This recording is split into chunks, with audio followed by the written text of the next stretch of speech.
अस्सलाम वालेकुम स्टूडेंट्स। आज हम स्टार्ट करेंगे अपना लेक्चर नंबर 6 क्लास के 7 subject geography, chapter number 6 atmospheric humidity and precipitation. अपने लेक्चर नंबर 5 में हमने चैप्टर नंबर 6 हाफ और 2 लॉन्ग क्वेश्चन कंप्लीट कर लिए थे। हमने लेक्चर नंबर 5 में लॉन्ग क्वेश्चन नंबर 2 और 3 किए थे, 1 हमने नहीं किया था। आज हम 1 को कंप्लीट करेंगे, साथ शॉर्ट क्वेश्चन आंसर और साथ बुक वर्क भी इसका कंप्लीट करेंगे। रीडिंग स्टार्ट करते हैं हम जी। पेज नंबर 60, टॉपिक हमारा प्रेसिपिटेशन एंड इट्स टाइप्स। सबसे पहले देखते हैं प्रेसिपिटेशन क्या होती है। The fall of water drops on the surface of the earth in liquid और solid form is known as precipitation. कि पानी के कतरों का लिक्विड और सॉलिड फॉर्म में ज़मीन की सरफेस पर गिरना प्रेसिपिटेशन कहलाता है। ये स्नो के फॉर्म में भी हो सकता है और रेन की फॉर्म में भी हो सकता है। पहला है रेनफॉल। जी, रेनफॉल का देखते हैं। जब एयर सरफेस अर्थ से वाटर वेपर की सूरत में बुलंद होती है तो ये वाटर वेपर ड्रॉपलेट्स की फॉर्म में जमा होकर क्लाउड्स बनाते हैं। जब एयर मज़ीद बुलंद होना शुरू हो जाती है तो इसका टेम्परेचर कम होना स्टार्ट हो जाता है। ये ड्रॉप्स आपस में एक दूसरे के साथ कंबाइन हो जाते हैं और जब ये बढ़ते हैं तो रेनफॉल की सूरत में ज़मीन पर वापस आ जाते हैं। इसकी टाइप्स हैं रेनफॉल की। और ओरोग्राफिक रेनफॉल। ओरोग्राफिक रेनफॉल क्या होती है? वो रेन जो कि माउंटेन की वजह से होकर ज़मीन तक आए वो ओरोग्राफिक रेनफॉल कहलाती है। जब वाटर वेपर से भरी हुई हवाएं किसी भी पहाड़ की रुकावट की वजह से ऊपर उठती हैं तो हाइट पर जाकर इनका टेम्परेचर कम हो जाता है और बारिश की सूरत में नीचे ज़मीन पर वापस आ जाती हैं। नेक्स्ट है कन्वेक्शनल रेनफॉल। जो ऐसी रेन जो कि कन्वेक्शनल करंट की वजह से हो कन्वेक्शनल रेनफॉल कहलाती है। इसमें गर्म इलाकों में ज़्यादा टेम्परेचर की वजह से हवाएं गर्म होकर हल्की हो जाती हैं और हवा जैसे जैसे बुलंद होती जाती है इसका टेम्परेचर कम हो जाता है और जो कि बादल बनाने में मदद देते हैं और फिर बारिश होती है। Cyclonic rainfall. जब हवा हाई प्रेशर एरिया से लोअर प्रेशर की तरफ ट्रैवल करती है तो ज़्यादा दबाव की वजह से साइक्लोन क्रिएट हो जाते हैं। ये साइक्लोन प्रेशर एरिया में लो होते हैं और बारिश बनाने का सबब बनते हैं। आइसोहेड देखते हैं हम जी। आइसोहेड सतह ज़मीन पर प्रेसिपिटेशन की मकदार एक जैसी नहीं होती। किसी भी मैप पर मुख्तलिफ मुकामात पर पाए जाने वाली प्रेसिपिटेशन की मकदार मुख्तलिफ आइसोहेड्स में डिवाइड की जाती है। Rain gauge. बारिश की मेजर करने के लिए एक गैजेट यूज़ किया जाता है। ये rain gauges consist of 2 metals cylinder and 1 measuring glass cylinder. कि दो मेटल सिलेंडर और एक ग्लास सिलेंडर पर डिवाइड होता है ये। सेकेंड है स्नोफॉल। जब हवा गर्म रतूब वाले इलाकों से के एक ऐसे हिस्से में पहुंच जाती है जहां का फ्रीजिंग पॉइंट बहुत ज़्यादा कम हो जाता है तो वाटर वेपर्स पानी के कतरों की सूरत में तब्दील हो जाते हैं पानी के कतरों में तब्दील होने के बजाय बर्फ़ के बारीक बारीक क्रिस्टल्स में कन्वर्ट हो जाते हैं जो कि बाद में ज़मीन पर स्नोफॉल की सूरत में गिरना शुरू हो जाते हैं। These crystals combine and make snowflakes. The snowflake are very light. कि ये बर्फ़ के गोले, स्नोफ्लेक का मतलब होता है बर्फ़ के गोले की सूरत में ज़मीन पर आते हैं जो कि बहुत वेट में बहुत लाइट होते हैं और इसी को हम क्या कहते हैं?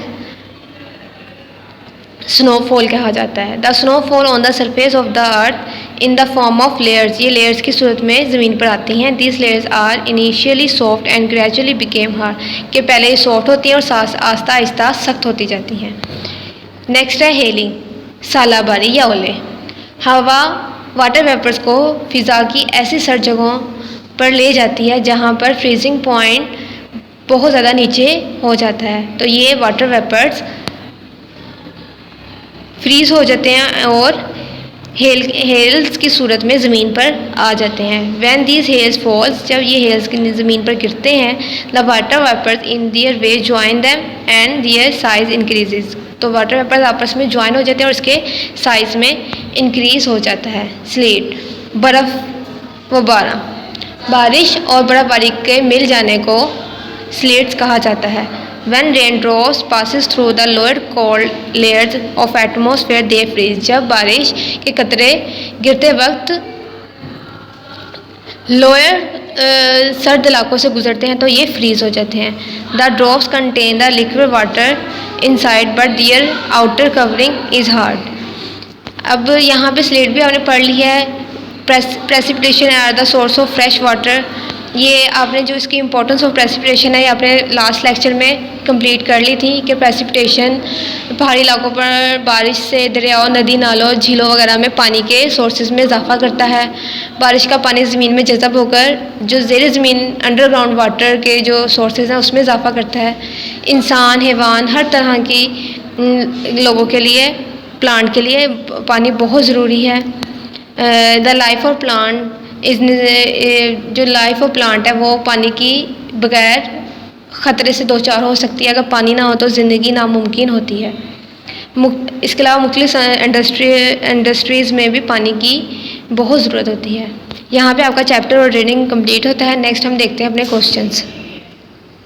जी, क्वेश्चन है आपका first, write down the detail on the types of precipitation. इसके लिए आप पेज नंबर देखिए 60। सबसे पहले आपने हेडिंग देनी है precipitation and its types. The fall of water drops on the surface of the earth in liquid और solid form is known as precipitation. उसके बाद आपने रेनफॉल की हेडिंग देनी है और व्हेन एयर मूव अप से लेकर ये 1 2 3 4 5 6 लाइन के शेप्स ऑफ वाटर ड्रॉप्स तक आपने करना है। उसके बाद आपने स्नोफॉल की हेडिंग देनी है। स्नोफॉल की हेडिंग देने के बाद आपने समटाइम ह्यूमिड एयर रीचेस यहाँ से लेकर स्नो तक करना है। उसके बाद 2 लाइन स्किप करके they fly in air eventually fall on earth in form of snow, यहाँ तक। नेक्स्ट आपने हेलिंग की हेडिंग देनी है। Air takes the water vapours से लेकर 4th लाइन के लास्ट तक विच फॉल ऑन अर्थ, यहाँ तक आपने करना है। नेक्स्ट स्लीट की आपने हेडिंग देनी है 4th, ये आपकी हेडिंग है। The combination of rainfall and the snow is called slate, यहाँ तक आपने करना है। ये आपका क्वेश्चन नंबर 1 का आंसर है। नेक्स्ट हम देखते हैं क्वेश्चन अपने शॉर्ट क्वेश्चन। शॉर्ट क्वेश्चन आपके 4 हैं। Define precipitation, what is the meaning of humidity, define condensation, give the reason of for snowfall. अब इसको इंडिविजुअली भी देख लेते हैं। फर्स्ट पे सब्जेक्ट आपका जियोग्राफी है, चैप्टर नंबर 6 है। नोट्स हैं आपके ये। क्वेश्चन नंबर 1 है define precipitation. The fall of water drops on the surface of the earth in liquid और solid form is called precipitation. Next है what is the meaning of humidity. The presence of water in atmosphere is called humidity. Next है define the condensation. If the air becomes full of water vapours then at the particular temperature the process of condensation start in air. In this process water vapors turn into rainfall. ठीक है। Next आपका है give the reason for snowfall. Sometimes humid air, ये आपने long question में भी अपना किया हुआ है, सेम वही है। Sometimes humid air reaches the point in atmosphere where the temperature is even below the freezing point. The water vapor instead of turning into droplets turn into frozen crystal snow. यहाँ तक ये आपके short question complete हो जाते हैं। Next हम book work को देखेंगे।